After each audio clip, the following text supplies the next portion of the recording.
President Cyril Ramaphosa responds to Donald Trump's claims that the South African government is confiscating land from white people after AFRIFORUM requested the United States to directly punish senior ANC leaders for this expropriation bill and not the people of South Africa, meaning the white people of South Africa. Hello, African Diaspora News family. My name is Reneilwe Morema, and I am your host right here on the African Diaspora News channel. I'm reporting live from Johannesburg, South Africa.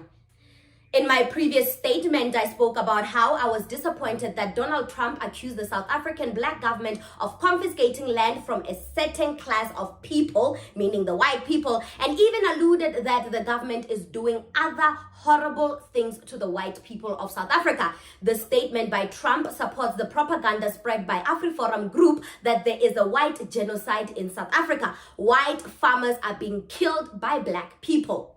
Check out this clip by Donald Trump. And that's big trouble for them. You've said a lot about South Africa in the last 2 weeks. Yeah. It's hosting the G20 summit this year. Are you planning to attend this, or are you skipping it and telling your cabinet to not? Well, we'll see what happens, but the South African situation is very, very dangerous and very bad for a lot of people. There's tremendously bad things going on, including the confiscation of property, and worse, much worse than that. You know what I'm talking about.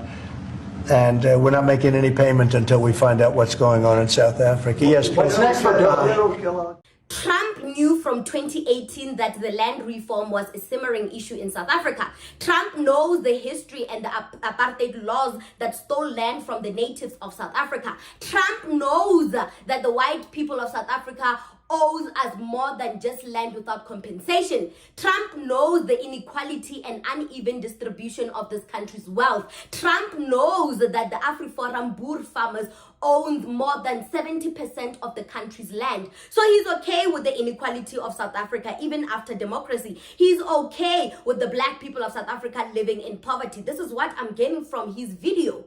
President Cyril Ramaphosa responded to Trump's accusation video, releasing a statement denying that the South African government has confiscated any land and said that the new laws were not an instrument to do so. He further said that the recently adopted Expropriation Act is a constitutionally mandated legal process that ensures public access to land in an equitable and just manner as guided by the Constitution.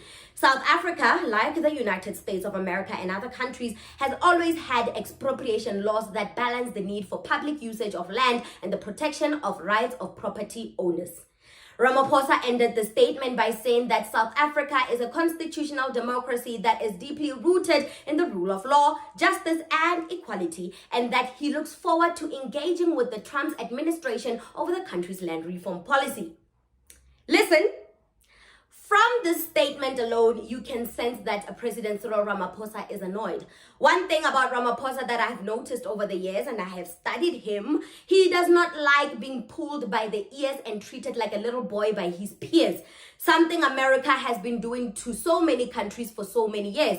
America has been the bully in the school hallways, flexing its muscles to the weaker countries, using their economic powers to subdue others, cutting financial aid, starting trade wars, and just doing out-of-pocket things to remind everybody that they are big and bad.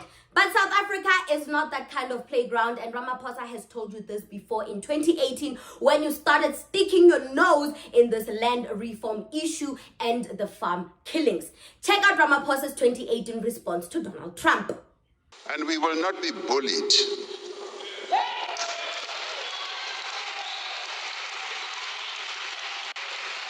We will stand together as a united nation, and we will speak with one voice in defense of our national interests, our sovereignty, and our constitutional democracy.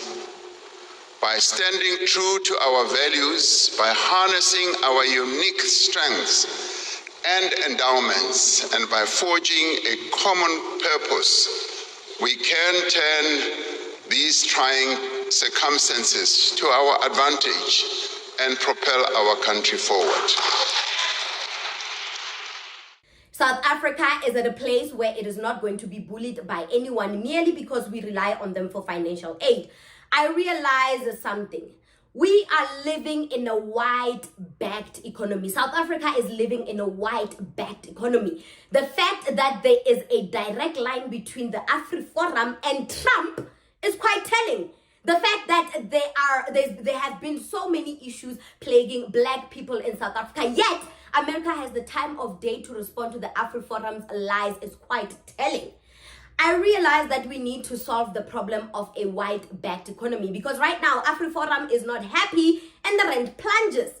During the Government of National Unity negotiations, DA threatened so many times to walk away. The rand plunged at that moment when the DA threatened to walk away from the GNU. The rand is racist. We need to do away with the racist rand that is an obstacle to the equality of this country. The rand can't always react to white people and their problems. And mind you, these white people that are backing our economy and the white-led parties, they don't even live here. They don't know our day-to-day lives. They don't know the laws of this country, yet they want to influence our laws and policies.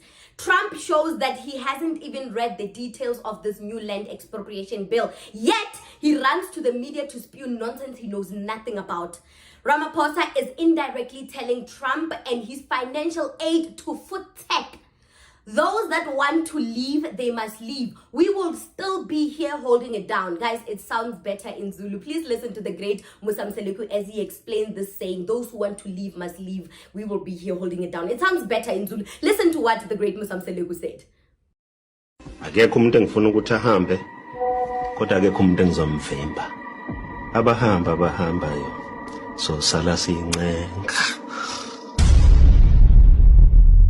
Yep, what a beautiful quote to give to Donald Trump, and we hope to live by that quote. Those that want to leave must leave. We will be here holding it down. Abahambe bahambayo, tina sizosalala sincenga. Sizobala sincenga. It's okay. We are not going to be bullied because we merely want US aid. We want, economical support from America. No, we're not going to be bullied because, they say so. No. We are not going to jump because of their money. So they can keep it. If you want to leave, leave. And leave peacefully. There's no need for these extra statements outside and Elon Musk whispering in your ear. If you want to leave, leave. I realized something about America, right?